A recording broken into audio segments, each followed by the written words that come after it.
Welcome to Gestalt University, hosted by the team of Resolve Asset Management, where evidence inspires confidence. This podcast will dig deep to uncover investment truths and life hacks you won't find in the mainstream media, covering topics that appeal to left-brain robots, right-brain poets, and everyone in between, all with the goal of helping you reach excellence. Welcome to the journey. Mike Philbrick, Adam Butler, Rodrigo Gordillo, and Jason Russell are principals of Resolve Asset Management. Due to industry regulations, they will not discuss any of Resolve's funds on this podcast. All opinions expressed by the principals are solely their own opinion and do not express the opinion of Resolve Asset Management. This podcast is for information purposes only and should not be relied upon as a basis for investment decisions. For more information, visit investresolve.com. Hello, everyone, and welcome to another episode of Gestalt University. My name is Rodrigo Gordillo. Today, we're going to bring you a very timely episode. We're going to have as a guest our friend Corey Hoffstein and Adam Butler, our CIO of Resolve, to talk a little bit more about the concept of ensemble construction for portfolios and strategy construction. And the reason that this is timely is because even though this podcast was actually recorded a couple of weeks before, we are going to be publishing this about a week after the February market crash. And so this is the last week of February. We saw the fastest market crash that we've seen in the history of the US market. And it's made it so that it frames this concept of portfolio construction through ensembles in a better light. And the reason I say that is because a lot of the simple trend equity strategies that many people follow as an on-on switch, like the 200-day moving average or the 10-day moving average, 10-month moving average or the 12-month moving average, these have all recently and very abruptly triggered a sell-all signal. And what we're going to contrast in this episode is the difference between the robustness of ensemble methods that tend to act kind of like a dimmer switch upon events that start changing the trends in markets versus the light switch approach that a single system may have. And I think, a lot of the market action this past week and the emotions flying this past week are going to put things into perspective when you listen to the full hour and a half long podcast. Before we get into it, I just kind of want to share some of the emotional turmoil that I'm hearing from investors and advisors that may invest with Resolve, but also run their own very simple models. It just reminded me back in the day in 2008, where I had a mentor that had built his whole business on this idea of the 10-week and 40-week moving average crossover, and had done a very good job of accumulating assets under the assumption that when these things trigger, they would be able to get out, or the advisor would be able to pull the trigger in order to get out. And I remember vividly, I wasn't working for him back then, but I did reach out we're in Canada, so the market didn't really roll over in Canada until August of 2008.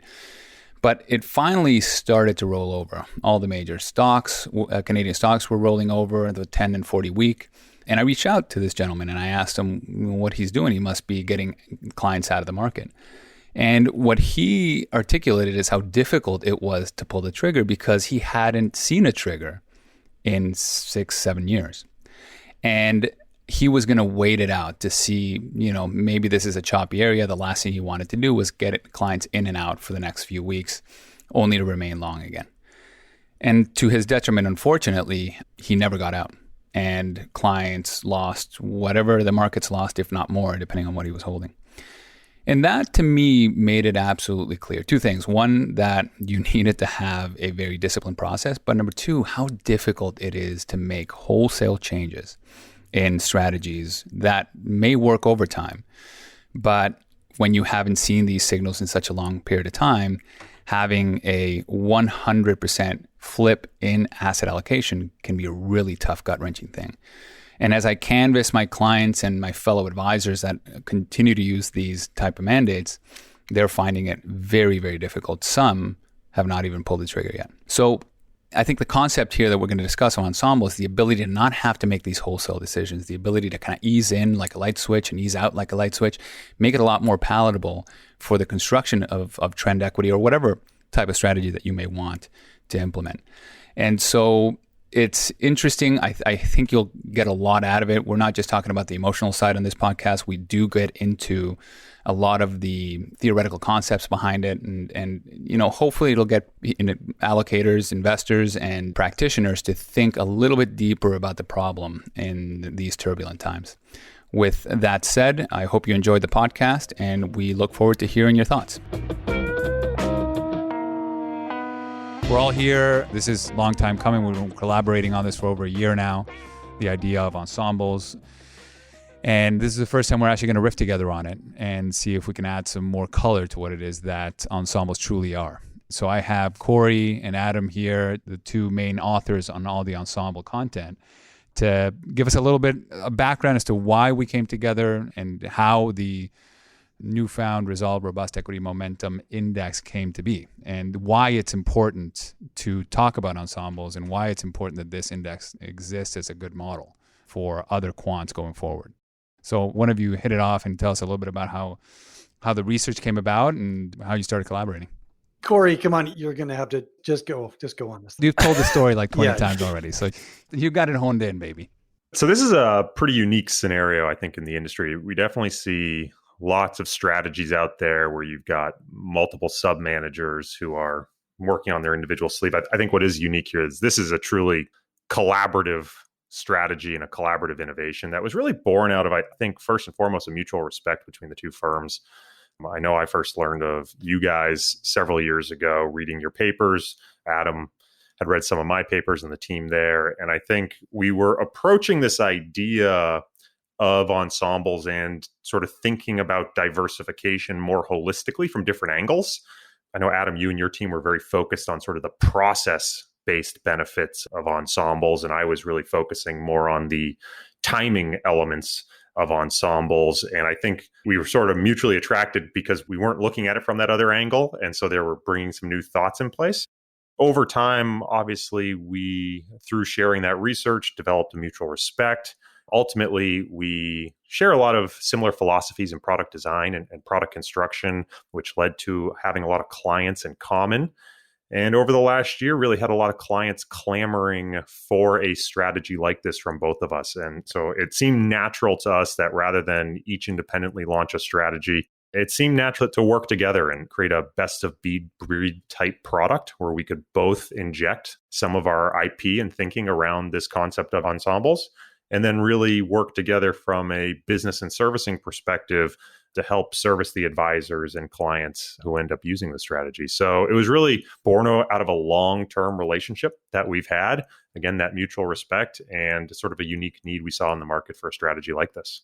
Yeah, I think one of the interesting aspects of it was that we were quite alone in this concept and this belief. There weren't a lot of people out there that truly subscribed to this process. So we almost found refuge in our conversations, and it made sense for us to do our best to communicate the benefits of all this. And it's interesting because in spite of all the papers and communications we've done, we continue to get the same type of objections or pushback as to why ensembles aren't necessarily ideal. I want to cover some of those today, if it makes sense. Yeah, I mean, I've been full on branded the crazy rebalance timing luck guy, and I think that one's going with me to my grave. So yeah, well, I think we all deserve that moniker. I've been talking about this forever, and we keep on coming back to, especially the quants and even junior quants or individual investors. There's a lot of model testing software out there and services that you can go in, create all types of crazy parameter sets that give you a fantastic backtest. And some of the most popular ones happen to be trend. And so the main objection I get is, why would I do anything with you guys? Because I've gone to your index, downloaded the data. My trend model with my specifications outperforms yours. So you talk a good game, but why does it make sense if the data isn't bearing it out? Anybody have some thoughts on that? Well, maybe we can back up first and just sort of like make sure we lay some groundwork, set the table, discuss like, what do we actually mean by ensembles here? And maybe I'll just start giving my definition, then Adam, you can jump in. So I think probably longtime readers of my research will know I really like to think of diversification holistically across three different axes: what you invest in, how you invest, and when do you invest. And for me, ensembles really capture those sort of how you invest and to a lesser degree when you invest decisions. And so the idea is most investors are used to this idea of diversification across assets. That's what you invest in.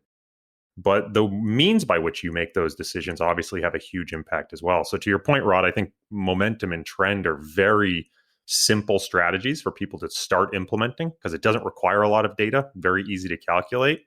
And I think the gravitational pull is to try to then first, and I think every quant goes through this, try to find that magic set, that holy grail of parameterization, that specification of the model that leads to the best performance.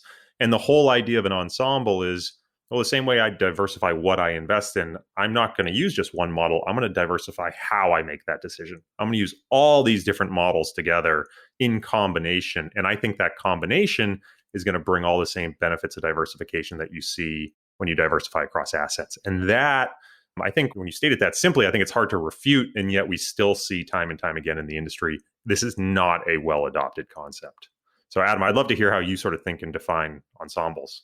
For us, it's about doing our best to avoid the potential for being specifically wrong. I mean, we've sort of identified a set of indicators or strategies or signals that seem to have some predictive ability in markets. Trend is one, or momentum, it's kissing cousin. There's obviously myriad others. But depending on how you specify that signal or specify a strategy that uses that signal, you can get drastically different results over fairly long, like surprisingly long periods of investment from what seem like trivial differences in how you define the model. So what we just wanted to do, we know that there's something there. We know there's something to trend and momentum, or we have strong confidence. So how can we avoid the possibility that we'll just happen to choose a model specification that ends up having really bad luck over the time horizon that's going to matter to our investors? And one of the things that I think that gets overlooked with this luck aspect is that everybody seems to perceive that if you have bad luck in your early part of your investment horizon, it's inevitable that that bad luck will mean revert later on. And I think there's probably room for some discussion on the difference between the ensembling of sort of cross-sectional ensembling and the impact of compounding on good and bad luck. Because the reality is, if you have a few months or a few days of really bad luck in the beginning, that carries on through the entire duration of your investment experience. And there is no expectation of mean reversion.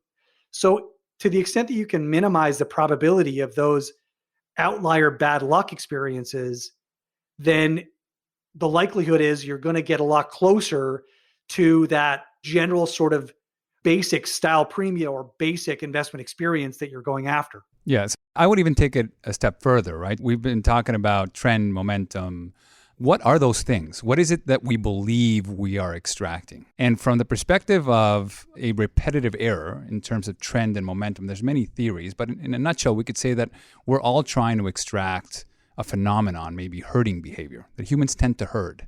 And so somebody someday came up with the 200-day moving average as a pretty good way of extracting that phenomenon. And it does. It works over long periods of time. It works across many asset classes, but it doesn't work every time.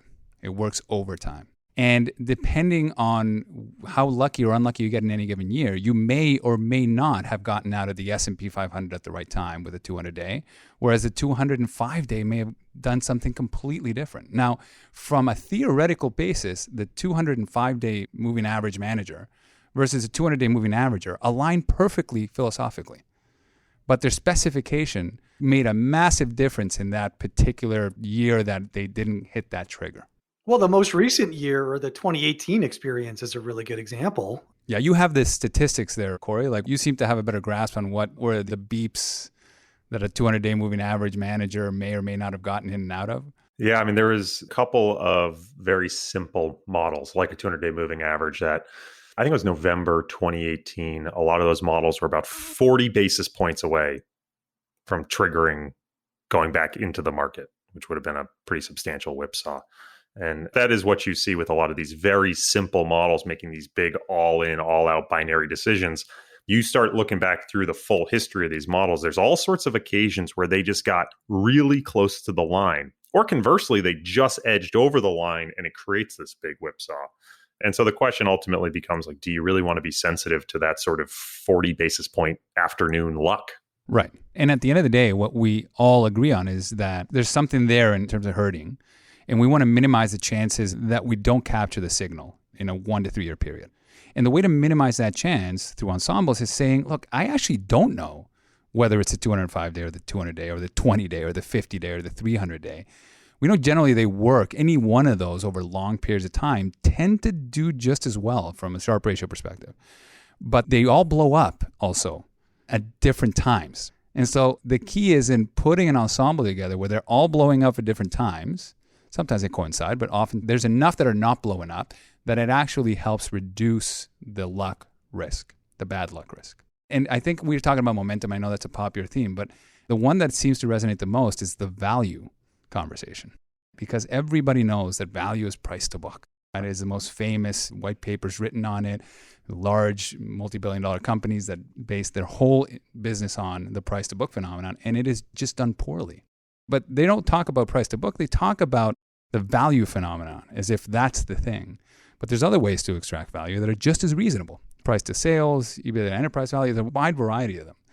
And they've all done differently over the last couple of decades. Well, not just differently. I think it's dramatic how different, just sticking on value for a moment. I know, Adam, you just ran some of these numbers a week or two ago, and we ran some of these a couple of years ago in our blog where you can go to Fama French and download their price to book top decile. And I think you can download price to earnings, and you can download price to sales or price to cash flow, whichever one it is, price to cash flow.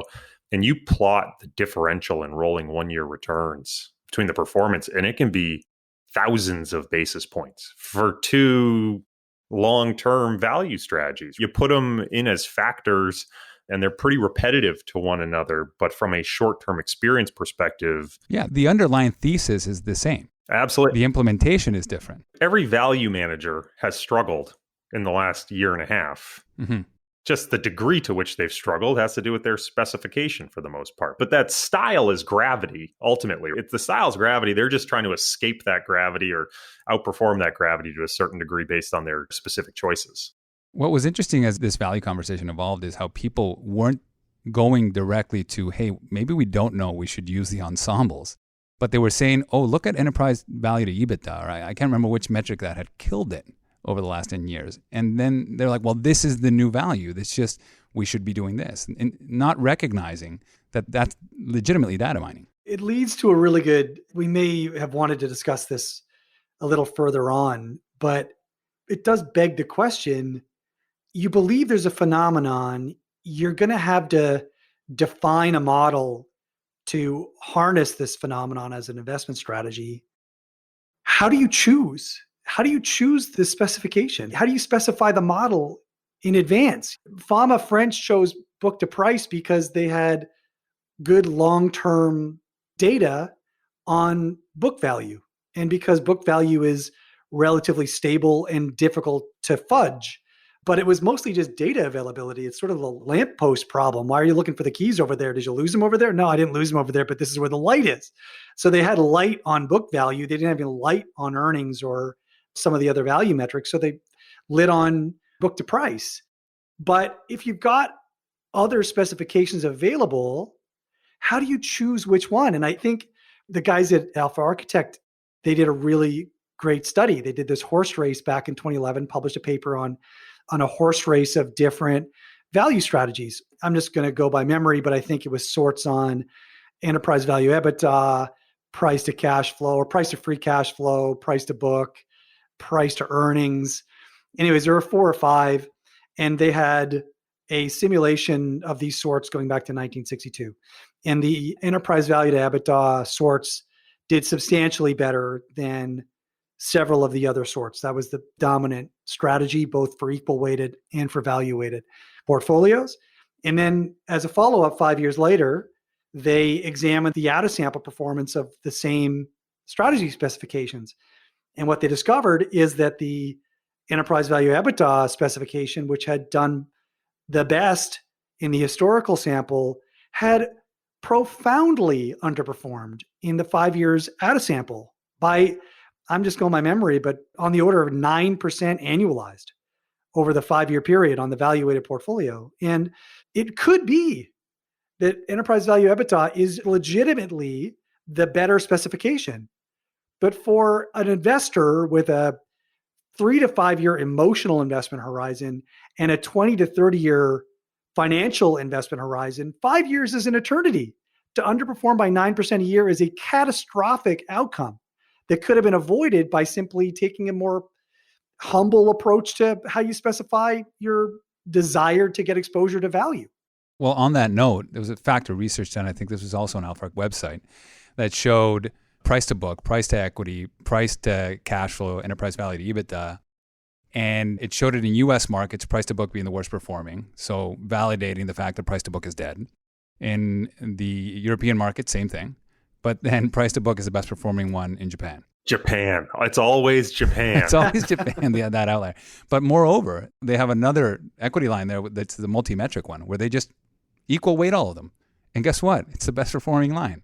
It literally, Ensembles, more often than not, ends up being the perfect foresight portfolio.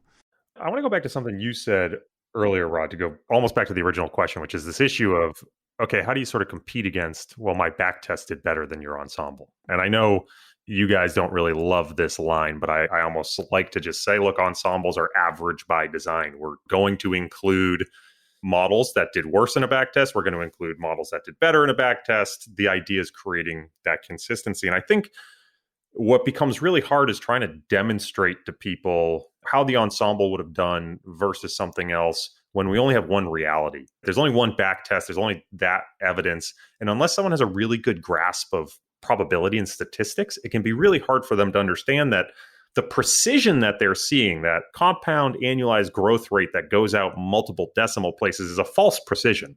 It's really shrouded in this probability distribution that never really gets reported. So we have this annualized return of the strategy. And yes, that is how the strategy did on the back test.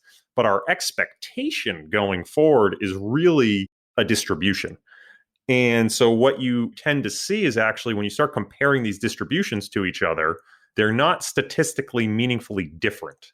And that I think can be really hard, especially on a Sharpe ratio perspective.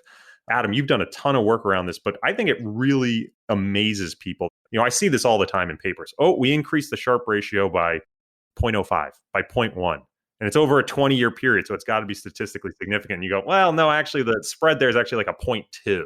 The standard error around Sharpe ratios is massive. And I think that really takes people aback.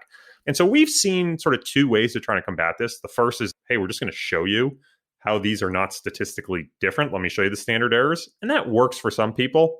The other way, I've done this in the past, and Adam, you just wrote a phenomenal paper on this, is actually just going to history and just adding a little bit of noise.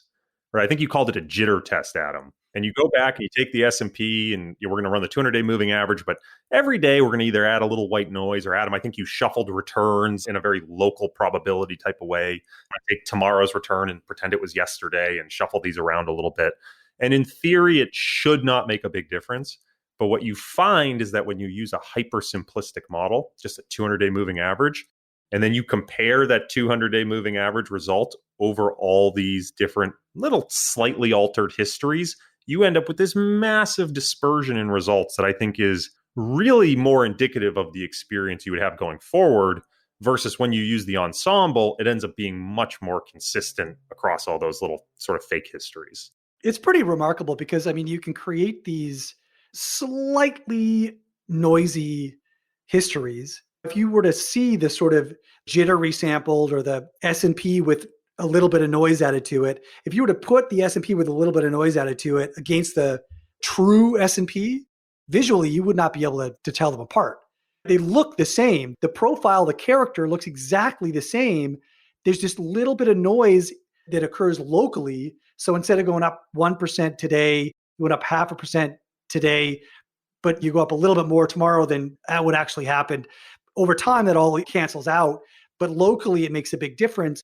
And it's astonishing to see the dispersion of results to the exact same strategy specification. So you apply a 200-day moving average to a market that's had a little bit of noise added to it. And the dispersion of outcomes is just as large as you observe from completely changing the strategy specification. Just a little bit of noise turns a 200-day moving average, gives it the same performance as a 20-day moving average or a 300-day moving average. It's crazy. It's a really good way to visualize. And also from a deterministic mind view, which is, okay, cool, statistics, Monte Carlo, okay, whatever, jitter test. I want to see how it did in the markets. In the Craftsman's Perspective white paper that you wrote, you did a simple experiment to show just that. We basically grabbed the data, I think, from 1970 to 2012, right? I think it was 1974 to 2011. I think that was the original Antonacci, global equity momentum paper he tested from 74 to 2011. And the specification was 12 months, right? So either you were above zero or below zero. And then what you did is you grabbed data going back to 1950 and then walked forward data from whatever 10-year period after the book was. Well, 2012 to 2018. Yep. The original specification for that period was fantastic. It was a top decile performance, right? Yeah, it was about the 90th percentile. Yep. Of all the ensembles that we'd looked at. And so it's an issue when you're like, okay, well, you still haven't proven anything. Your ensembles are still worse than that 12-month specification. But then what happened? Why don't you tell us what happened, what you did, and then what the outcome was? Well, we just applied the exact same methodology, but to out-of-sample data. So we had out-of-sample data from 1950 to 1973 and from 2012 to 2018. And so when we applied all the different model specifications to the out-of-sample period, what we found was that the 12-month specification was pretty well smack dab in the middle. It had converged to the average, which is exactly what you would expect it to do. Just like every other reasonable specification over time will converge to the average of all specifications. And if that's true, then why don't you just target the average all along?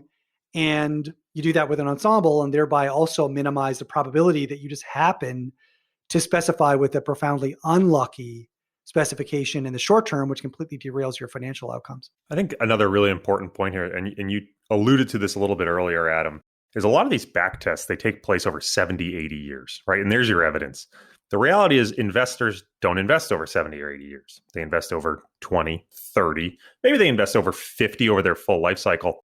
But this is all also another really important consideration here is that at the end of the day, investors need to eat their dollars. So we always talk about annualized return, but they actually need to withdraw those dollars. And so from a dollar weighted perspective, investors tend to be contributing more and more and more. Then they get peak dollars when they retire, then they get less and less and less. And so when you think about sort of a dollar weighted time horizon they're investing, it is like a super concentrated period that if they happen to be right around retirement and they get a massive either whipsaw or some sort of specification driven event that causes them to underperform or realize losses, that has a huge impact on their actual realized lifestyle. And I think that goes it's a little nuanced and it goes massively underappreciated.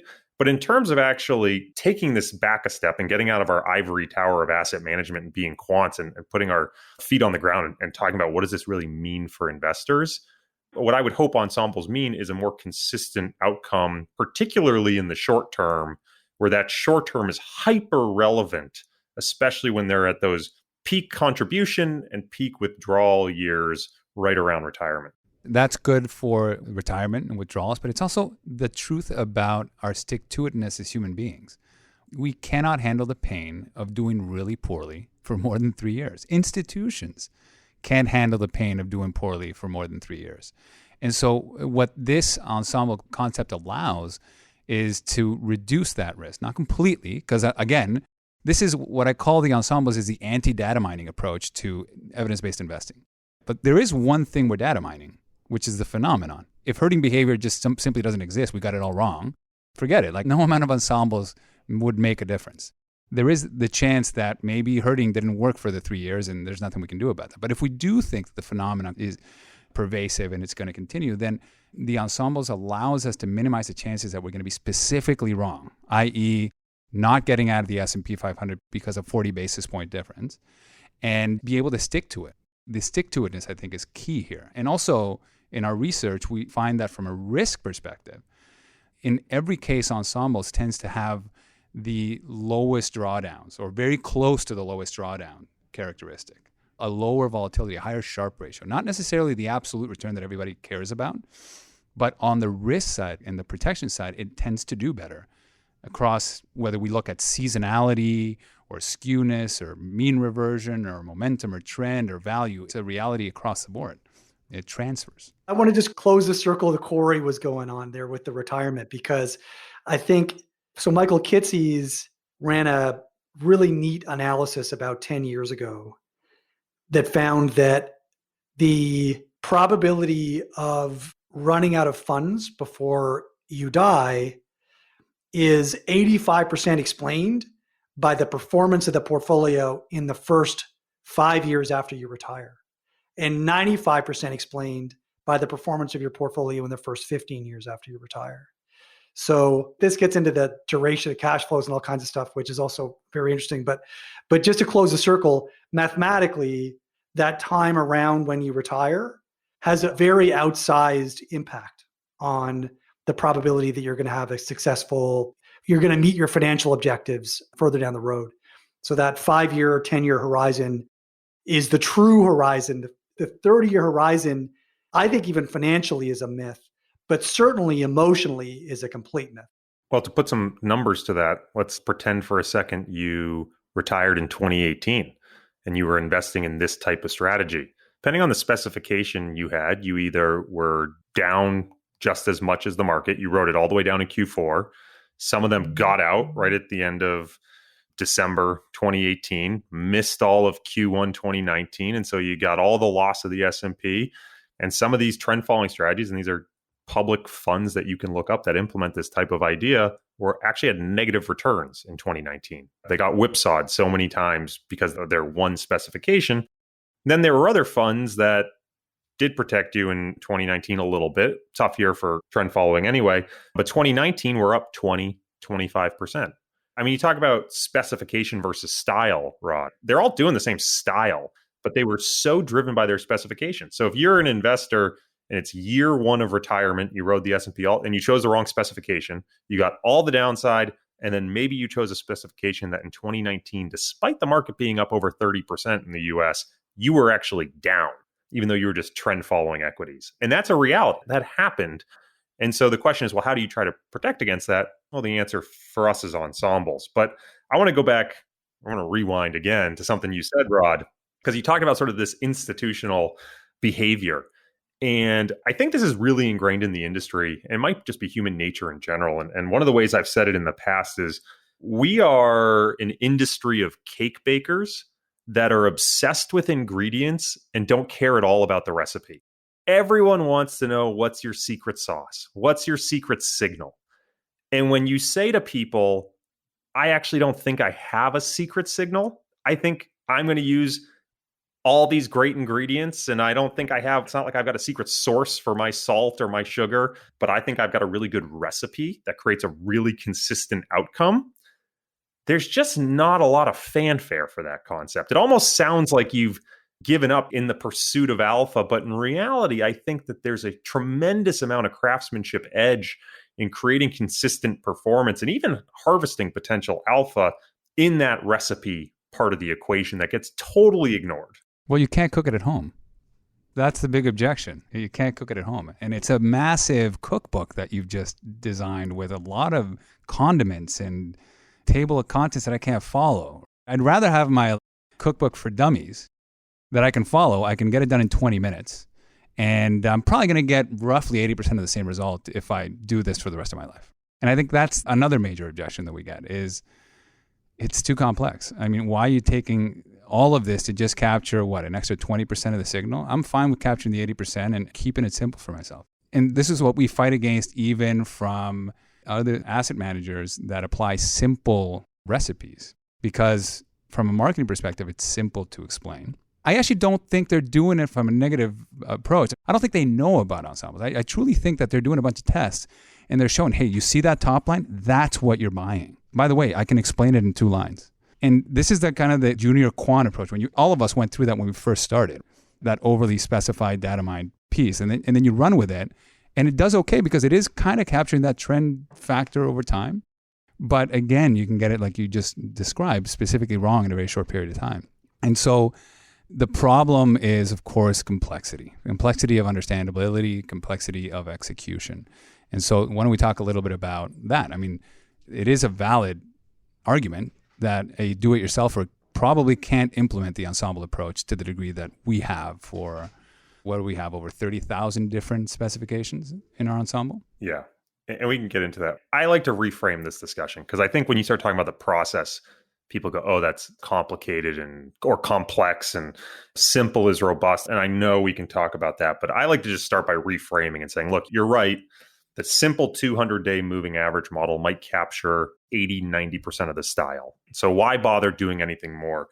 But isn't it also true that if you buy an individual stock, it captures 80 or 90% of the market return over the long run? But are you ever going to put 100% of your money in a single stock portfolio? Probably not. If you get the call right, it's a great way to get rich. If you get the call wrong, it's a great way to go broke. And I think it's the exact same... The monkey that flip heads 50 times, right? Gets exactly. All the it's the exact same conversation around when you choose a specification for your investment style. Yes, if you get it right, if the 200-day moving average is the right model for the next decade, you are going to look like a hero. But if it happens to be, I think it was the 1950s were really bad for intermediate term trend models, and short-term trend models did really well, you're going to look like a complete zero. And not just look like a zero, like you're going to be destructive to your wealth.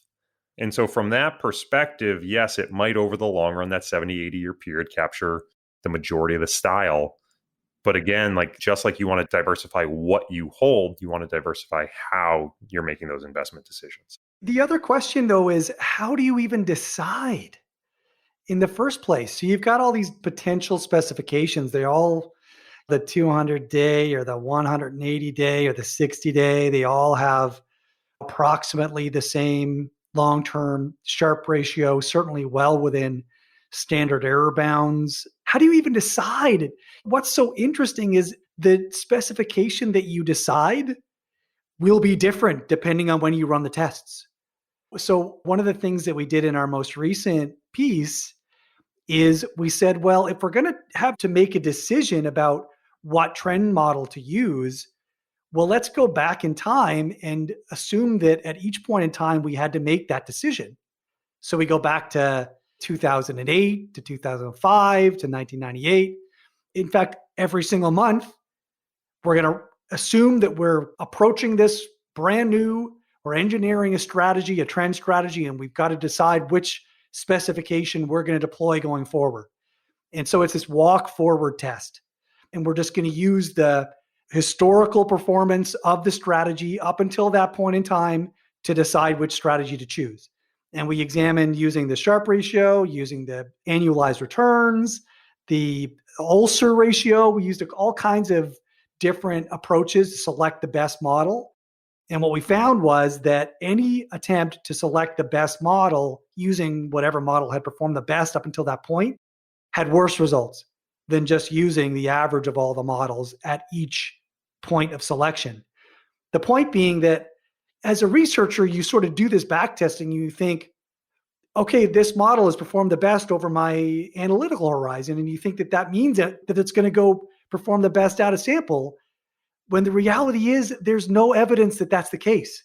There's no evidence that your objective criteria have any signal in helping you to decide which specification is going to deliver the best performance going forward. Right. So you just, I don't know, pick one randomly. It's one that I only have to rebalance once or twice a year.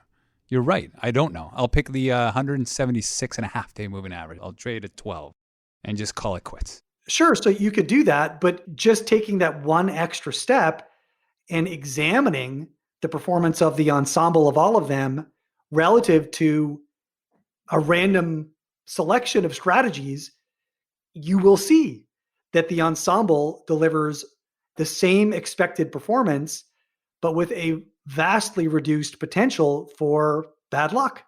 And so you can get the exact same performance, but vastly reduce the potential that you're going to have a really adverse experience in your particular forward timeline. Why would you choose anything else? Yeah, I think the really amazing thing, and Adam, you show these graphs all the time in your paper, is you always take the performance of all these different underlying models and you sort them, and you sort them by drawdown, and you sort them by return, and you sort them by volatility. And what you find so consistently is that it's not so much that the Ensemble improves returns, and it certainly does improve returns versus those specifications that have a substantial blow up that over that in sample period had a very bad experience.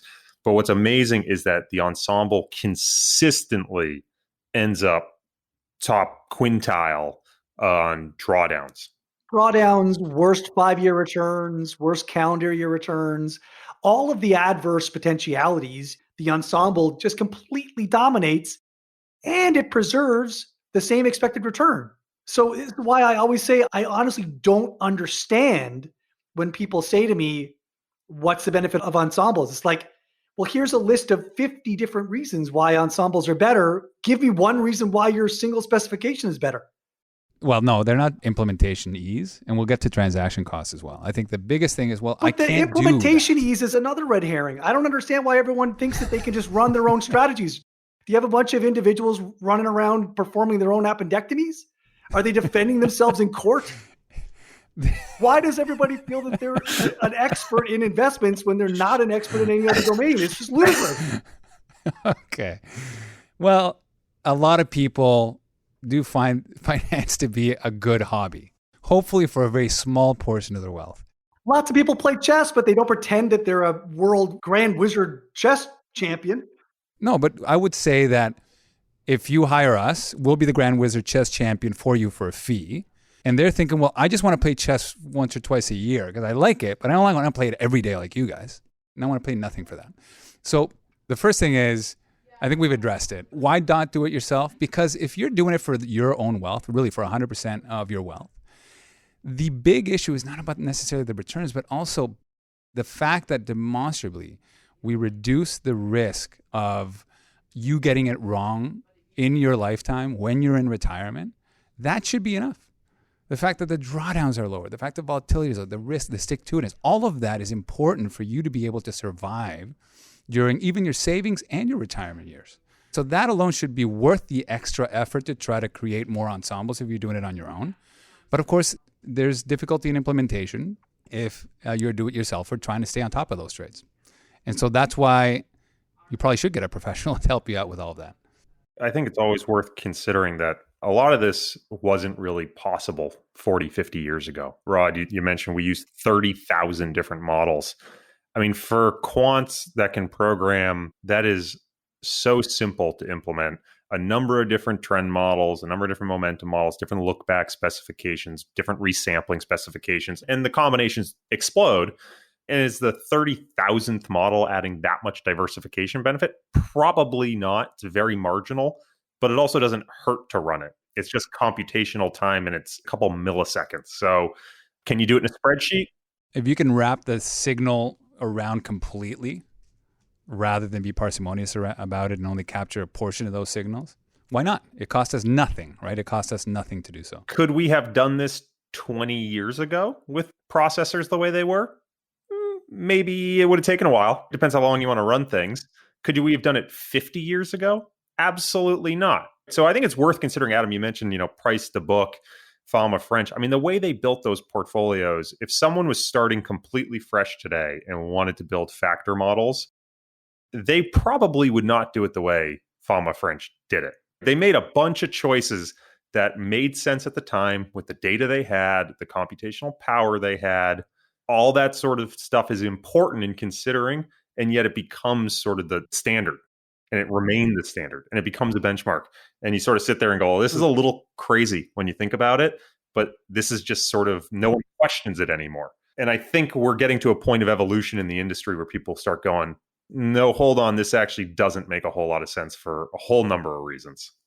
I would love to think so. I'm not seeing much evidence to that, but maybe you're seeing some things that I'm not seeing. Let's assume that we get somebody across the line on, okay, ensembles is good. I'll take the added complexity of trading for this. The next thing that we get is trading costs. How much more expensive is it going to be than me just doing a couple of trades a year? And I know you guys have put a lot of thought into that. Trading costs are one that I hear all the time. Because with an ensemble, almost by definition, you will be trading more. But I personally have 5-6 years of institutional trading experience of doing this type of trading. And what I can say is there's sort of 2 points. One, yes, you do tend to trade more frequently, but you tend to trade in smaller size. So to our point, the conversation we have a lot is this sort of idea of a light switch versus a dimmer switch. When you use a simple model, you tend to be all in, all out. Versus when you're using ensembles, some models stay on, some turn off. It tends to be sort of a gradual change. And so when you go to market to trade, maybe the light switch stayed on for 3 months in a row while the dimmer switch was sort of making some small tweaks. And so, yeah, you were trading more frequently. But when that light switch turns off and all of a sudden you got to go to market with hundreds of millions, if not billions of dollars to execute that trade, now you're creating an impact in the market. Now, that may not be true for an individual, but the individual isn't necessarily doing the institutional caliber trading that we're getting. So from an actual implementation perspective, trading more frequently can have a smaller market impact because you're trading in less size. Now, the flip side of that coin is you are often therefore paying more commission, potentially. But I can say from all of our sort of best execution review, when you are working with institutional traders and you're placing these trades, commission tends to be a very, very small piece of the equation. And so what I go back to is these are known costs, but in the ultimate Sharpe ratio calculus we need to do, we do need to subtract those known costs from our expected return. But how much does it necessarily improve our expectation of our outcomes? What I want to say, even if I knew that the trading costs were going to be more, I don't think they are, but even if I knew the trading costs were going to be more with the ensemble approach, are those costs worth it to reduce the huge sort of lurking latent specification risks of just choosing one model? I don't know how you can defend that. Same with, and we talk about this, I'm just going to go on a tangent here, turn a month effects, same sort of thing. I think there's ample evidence, there's seasonality out there. Turn a month does seem to, at least historically, have provided a benefit to all sorts of different models, but it's such a slight edge that the choice to rebalance just at the end of month instead of sort of continuously throughout the month ends up being this like very tiny expected alpha for this huge specification risk that can come out and wipe out decades of alpha you created from that turn a month effect in a single month. So to me, it's just one of these trade-offs that does not make any sense. Yeah, the exact same point applies to the trading costs. This vanishingly small incremental trading cost protects you against the potential for a catastrophic tail event from whatever individual specification you might choose that would inflict orders of magnitude more wealth damage on your portfolio than decades of compounded trading costs. That might not be true in a world of $7.99 brokerage trades in a $20,000 account, but that's not what we're talking about here.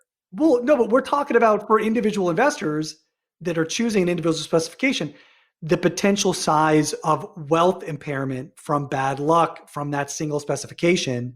They might be able to trade cheaply, although I'd be surprised if many individual investors were able to trade their lower trade strategies for cheaper than we trade our slightly higher turnover strategies because we trade at institutional rates. There's that factor too. But I mean, the big overwhelming point here is that the risk of a major adverse outcome swamps whatever the incremental potential trading cost differences are. Excellent. Those are very good points. I think we covered the major objections, at least that I'm getting. Is there anything that you've faced, Corey, beyond those that we want to chat about? No, those tend to be the big ones. This idea of simplicity versus complexity, I think, is the one that is underneath all of this. We live in a world where I think it's very obvious that hyper complex strategies tend to fail for all these edge cases, and they're hard to reason about. People tend to think of simplicity as being more robust. I think where the sort of gap we need to bridge is getting people to understand that an ensemble is not complex. An ensemble is just taking the simple idea and diversifying it. That, to me, is the real core concept. It's important to sparse out the language here because the original, hey, you don't want complexity, you want simplicity, comes from the fact that a 200-day moving average is probably more robust because we've seen a lot of data points where that has triggered across many global markets. Don't get into this other complex strategy, which requires you to cross the 200-day when volume has gone up by 20% and the RSI and this and that, that gives you a fantastic backtest that may have only triggered 3 times in 100 years. And so there's not enough statistical evidence for that complexity to play out in any sort of alpha, or whether it's just you're capturing pure noise. That is data mining, that is complexity. And the other 200-day moving average, we have a lot of data points. It's enough for us to have a good idea that it's probably going to work decently well over time. That is not what we're doing here. When we talk about 30,000 different specifications, ensembles shouldn't be about creating complex ensembles. It should be creating very simple versions, but aggregating them. 200-day, the 150-day, 2 months versus 18-month moving average, the 6-month and 9-month moving average. Simple, lots of data points independently. They're robust over time. They're statistically insignificantly different from each other. The ensemble comes in saying, I don't know which one it is. Do I have the hubris to say I actually think it's a 9-month look back? Do I have any confidence in that?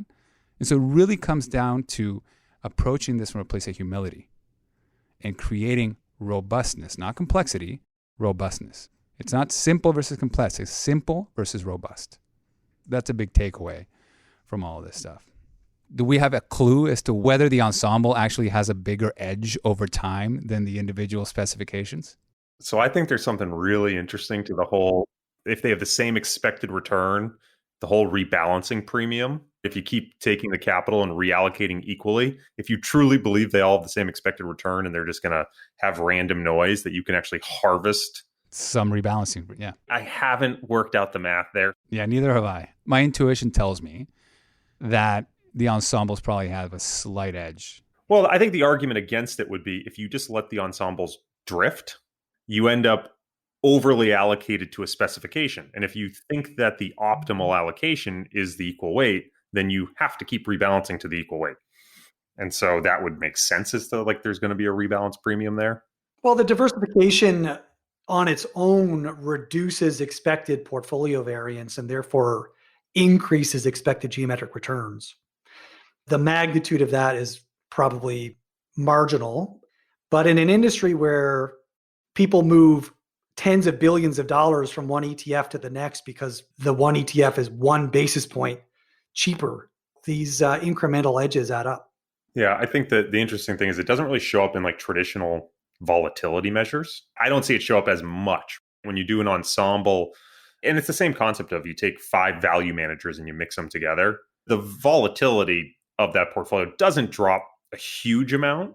I agree on value, but I mean, I pulled up my paper just because I wanted to make sure that we didn't miss anything critical. And one of the things I noticed is that the Sharpe ratio of the ensemble is at the 93rd percentile. Yeah. So what you tend to find is like in more homogeneous categories, it doesn't make a huge difference.